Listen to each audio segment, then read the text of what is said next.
sir, for enlightening us. The next speaker is Dr. G. Ramaraju, who speaks upon social influences in infertility preservation. A warm welcome to the focus, and I thank respected teachers, colleagues and junior colleagues. First of all is thanks for coming for this focus, and here we made a little modification in this year's focus of few obstetrics topics, and which is image based, and rest of the workup is at the current changes that are happening in this field.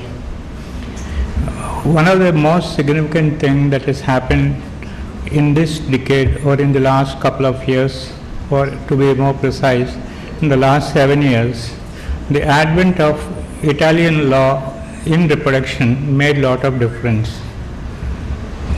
In the Italian law, they prohibited using more than 3 oocytes, and no center was allowed to use more than 3 oocytes, and that paved the way for oocyte vitrification.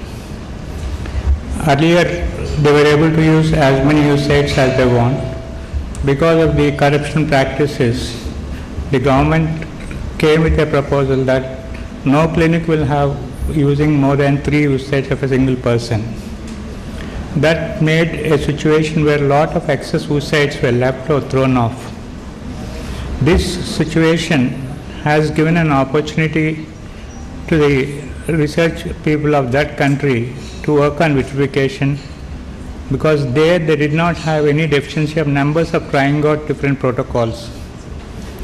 And that has helped to move in the cryo-freezing of the women in given choices.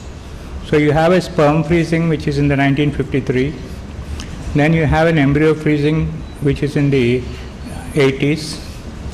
Then a couple of reports had saying that they got a oocyte freezing pregnancy, but people are very skeptical about that first report. Then came the ovarian cortex freezing in 2000, where they were taking strips of tissues and freezing them with a potential hope 10 to 15 years later in vitro maturation will help. That result has partly helped but partly failed. It helped in giving hope for some people, but the progress that has happened in these years was not able to solve the dissolution and the maturation of the resumption of the division of the meiotic. With the advent of the Italian law, the oocytes have come, and the oocyte vitrification, oocyte freezing, whether it's slow freezing or vitrification, is now an established procedure with clear indications and a clear procedure, and one should also have a clear amount of survival rate when they are freezing it.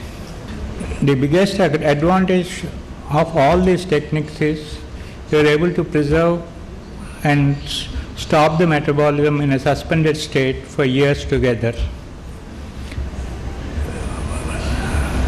And in the past 5 years, whether it's in India or in the European countries, all of us have seen a shift in the age of marriage, a shift in the age of the first child. In the last 10 years, we have seen a shift by 10 years, where at the beginning of my practice it was 20 years the average age of marriage. Now it became 29 years the average age of marriage. And still some people are hesitating to plan a pregnancy with a fear that will their career get affected. As oocyte vitrification has come, the Spanish group has come up with a concept that if you are going to freeze your oocytes at below 35, and if you postpone your marriage, still possibilities are there. But that was taken in a different context. Saying possibilities are there is different from giving an assurance it will be there.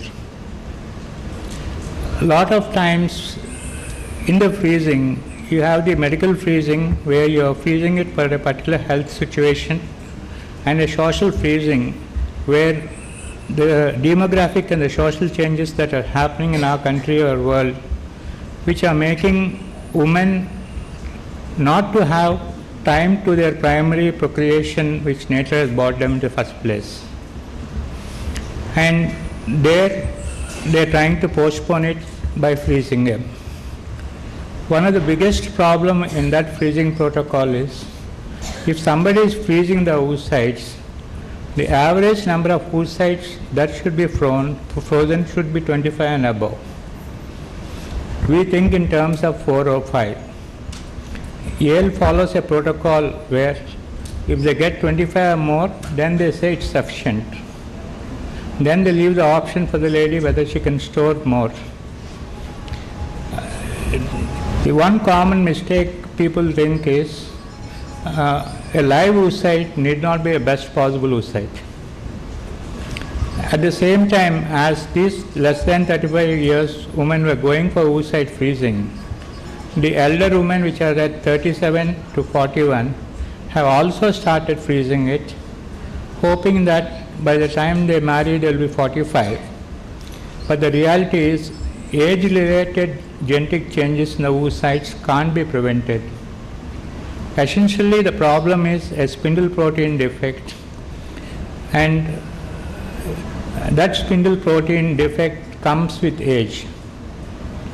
So the role of cryopreservation of oocyte or the social freezing is it will be useful for somebody who doesn't have a reason to change or who doesn't have any other opportunities to go ahead, and time is the criteria. There it gives an additional hope. But people should not mistake it as an equally alternative and it will give a solution to everybody.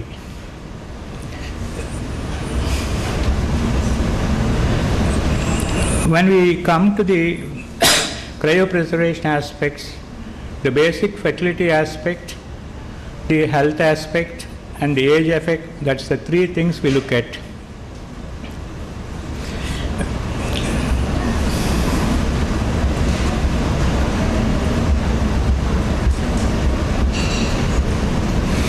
And in the thing is, the group that undergo freezing are the men with cancer, women with cancer, and now women who are freezing their genetic material for a possible availability of the oocytes in future.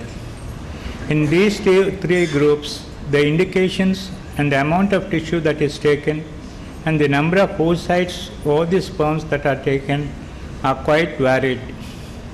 Essentially, when we look at them, the problem of oocyte freezing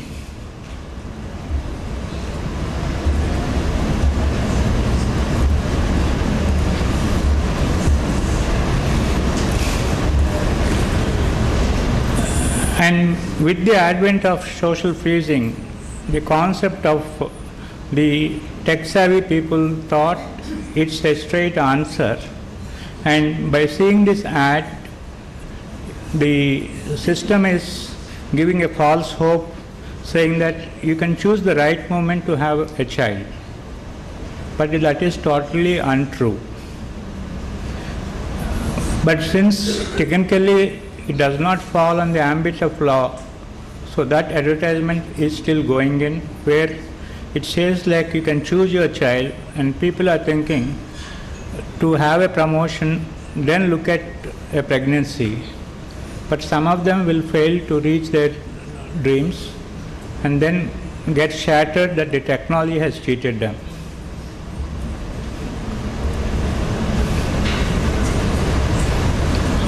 What are the issues that affect freezing and what are the basic precautions we should address? One is we should be able to talk to them and tell the problem what it is there, how much of chances are there, and how much of expertise that particular unit has, and also how old is the technology and is there any transmissible diseases that are happening in. All these aspects should undergo a counseling before anybody is used for a freezing of genetic material. Our experience in that area is quite mixed, and we feel the person who is coming to freeze their sperms do not know anything about it, and most of the time the child and the father comes and they are willing to come for only one visit, thinking that the sample will be frozen forever. The second aspect in that freezing of the male sperm in cancers, along with the other parameters, the quality of the sperm also falls down and the number of sperms also fall down. Unless 3 or 4 samples are taken, you can't reassure that the sample is adequate. We have a couple of people who have one sample but did not turn up, and we are not sure where they are because the address they have given is changed. So we are sitting with some of the samples, not sure how long to keep it and when to discard it. One of the biggest surprises we had recently was somebody calling after 10 years asking for the sperm sample. And the answer was, my husband died, I want to have his child again. So when somebody is doing a freezing, the documentation aspect and the time limit one keeps it should be clear. We learned the lessons hard way because you'll have so many embryos but can't do anything about them, not able to throw them, not able to give it to anybody. We are trying to freeze them, but we are not sure how many years we'll freeze them.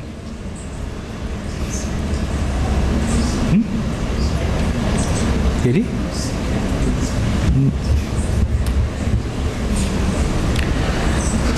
And very few changes are seen being reported in the Wall Street Journal. In the Wall Street Journal, anything that impacts the company's performance, that medical news is reported in the Wall Street Journal.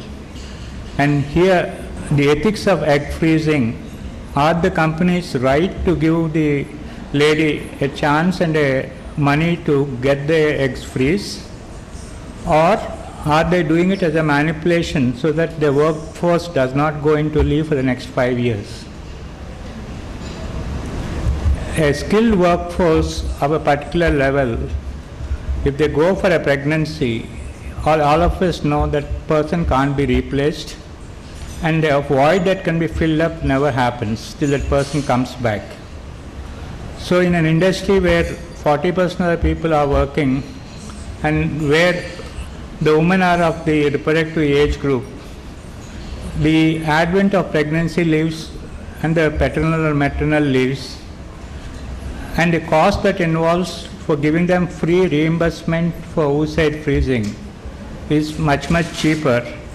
And at this moment there is a debate why Facebook and Google give their people money to freeze their oocytes. Do they want them to work forever, or they are passionate about their lives?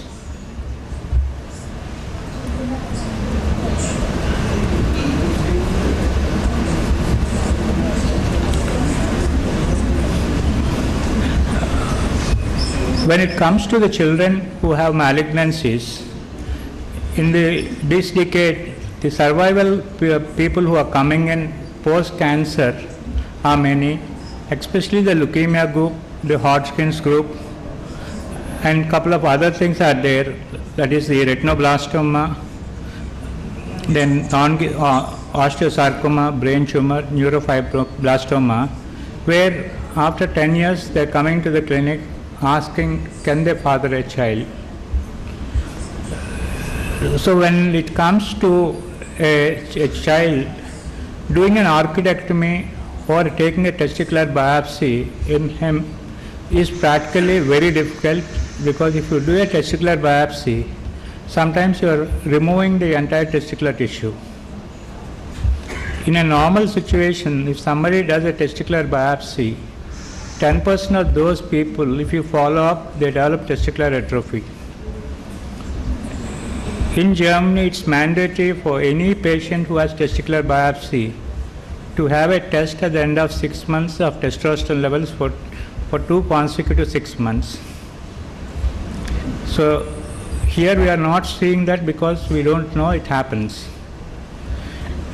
And in these children who have these problems, now they are surviving and coming into adulthood, where they are having the probability of living for the next 20 years, some of them exist, and their ability to procreate children is coming up. The options that are available at the current moment of time is they're trying to pick up the biopsy and take the stem cells for a potential use for future. Whereas for it's an adolescent boy, there what they're doing is they're either electroejaculating them to produce the sample, and one surprising thing is if there is no sample also, they also check where some of them have sample in the urine. So those are the things that are frozen.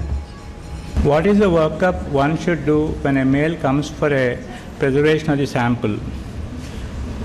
The preservation for sample is dependent on the age, the type of cancer, and the recurrence rate, and whether there is a usage of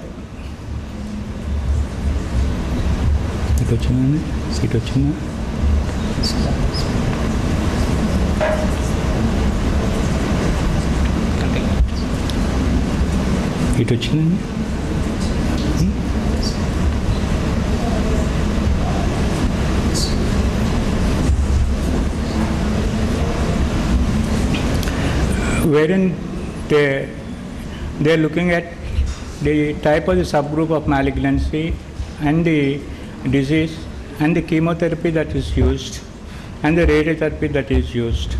Any preparation of the sperm freezing should be done before the advent of chemotherapy or radiotherapy. Once a chemotherapy is given, the possibility of that child having sperms in the next couple of years is very remote, but they develop a small amount of spermatogenesis at the time of 5 years from the time they had the chemotherapy. So any patient who had a chemotherapy who was initially reported as agiospermia may not be permanently agiospermic. And the data shows a significant number of people who had chemotherapy were recovering by the time of the 5 years. But similar thing is not happening in the radiotherapy segment.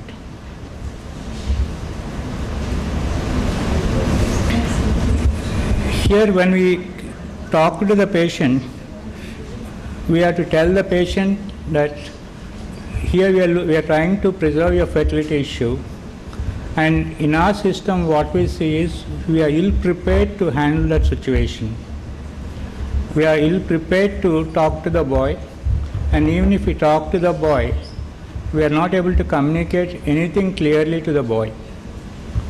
So the role of training for communication in cancer for a gynecologist at this moment is not adequate, and when it comes to a child, the communication is, we are not able to make a balance between communicating with the parent and the boy.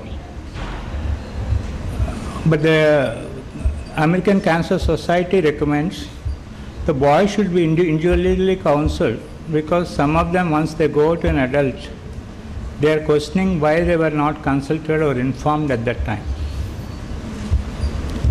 So the counseling should be definitely there, and the total treatment that is being planned, what are its chances and what are the realities of this specimen to produce a pregnancy. Another thing that is completely forgotten in the process is they think the pregnancy will come with an IUI. The answer is no. They are, most of the time, the initial group were forgotten to counsel that they need ICSI. So when the actual time has come for pregnancy, they were expecting an insemination, and these people were expecting an ICSI or an IVF. So there is a huge mismatch of communication. And also some of the methods that are there where they give GnRH depot preparation to prevent cytotoxic effect, which is widely used. At this moment, there are a set of question marks about its efficacy. The concept is if you suppress the gonad and then give chemotherapy or radiotherapy, nothing happens. But that concept is not completely true. So with time there will be refinement in that. Essentially, the division of oncofertility is opening up, and it will become another subspecialty in the field of reproductive medicine or obstetrics, where you see a dedicated group of people working in different aspects of that problem.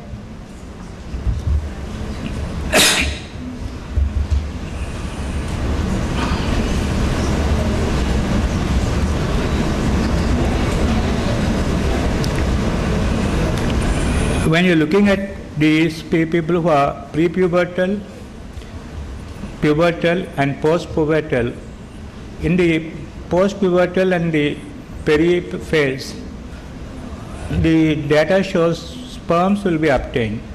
But in the prepubertal age, to do a biopsy or to not to do or wait for a stem cell, the answers are not clear at this moment of time.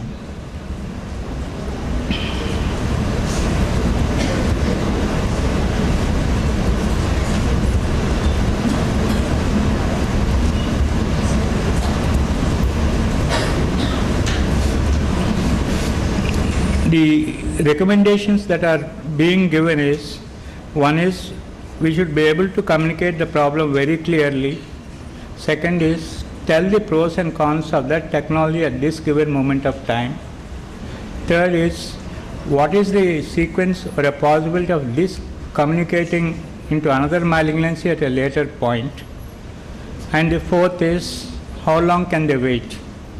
Why this has come is, when they initially did the stem cells, cord blood cells, they thought it will cure all cancers.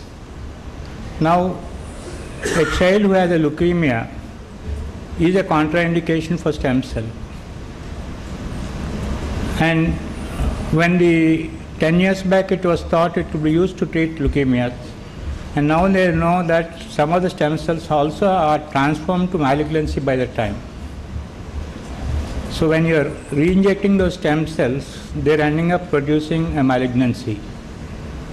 So at this moment, what they thought is an absolutely safe, simple procedure, but the root shock that leukemic cells are present in the cord blood.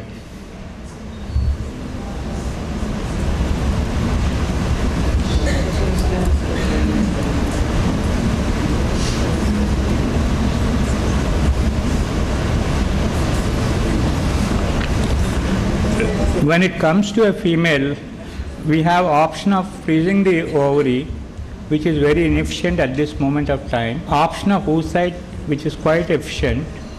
Option of embryos, that's very efficient. The dilemma most of the time that happens is, in the hyperestrogenic state, will it alter the prognosis or hastens the spread of the cancer? And indirectly, most of the oncologists are not comfortable with the hyperestrogenic state. And when it comes to the breast cancer, the woman should have her eggs frozen before she has the chemotherapy and the radiotherapy. And like Pankaj told, the stimulation protocols can be started at any point of time, but ability to feed it, put them in correct documentation is the most important thing in our country.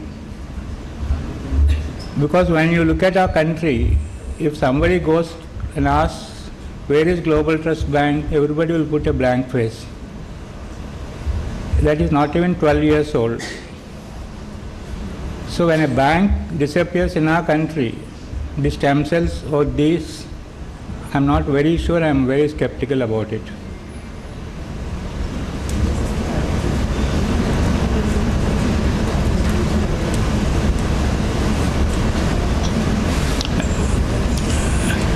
And when you look at this slide, it's giving us the pregnancy rate that has happened out of oocyte cryopreservation or oocytes, and the effect of age is predominant, and the age status at which the oocytes were taken still hold good. So somebody who is at 38 has their oocyte frozen will have the results similar to that, and the number of attempts that are needed might be very large. When it comes to adult women or post-pubertal, one of the newer indications that is coming is in the area of endometriosis. There is an emphasis of following. One is, in the adolescent girl, we do too many unnecessary procedures and does not give a chance. In the resurgery, we are more worried about the black liquid rather than the ovary. And in the final process, we end up producing a low AMH and ending up not having a chance. Respecting endometriosis is one thing. A endometrioma and a well spread out endometriosis may not be the same problem. Second is the need for early treatment, and a timeline is there.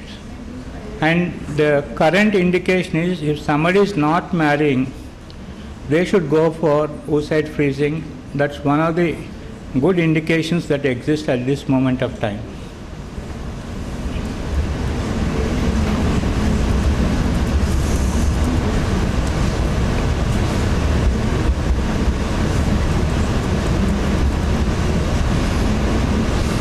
The same thing is cryopreservation.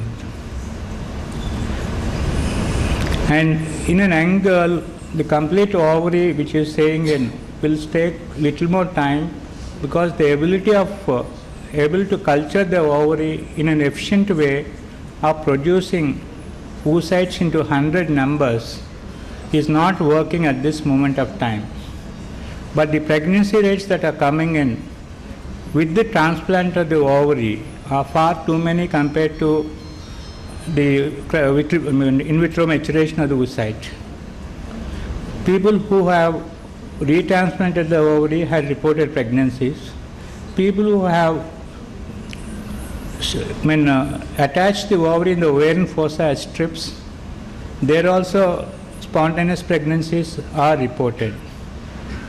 And when that is happening, our understanding there is not adequate, and trying to look from that perspective rather than in vitro maturation in the next couple of years. The social problem of the oocyte freezing is failure to stimulate, mislabeling the oocytes, oocytes being premature or immature oocytes,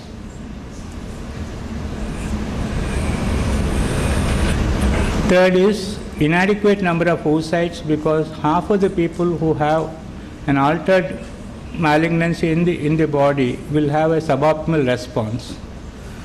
And third is the process of restoring the tissue and transporting it back to the point where it is needed is a very, very big thing. Because at this moment, you can't take it in a train, you can't take it in a flight unless you have papers for that. And there are people who are fussy to say open it. So the current transport laws that are there is not sufficient to transport genetic material or embryos in India, and it's fraught with risks. The carry home message I wanted to give is, in this decade, the oocyte freezing, the ovary freezing, part of in vitro maturation, and the uterine transplant has changed the field of medicine. It will yield much more better understanding in a couple of years. Because what we learn in a follicular study is completely, the concept is destroyed in uterine transplant.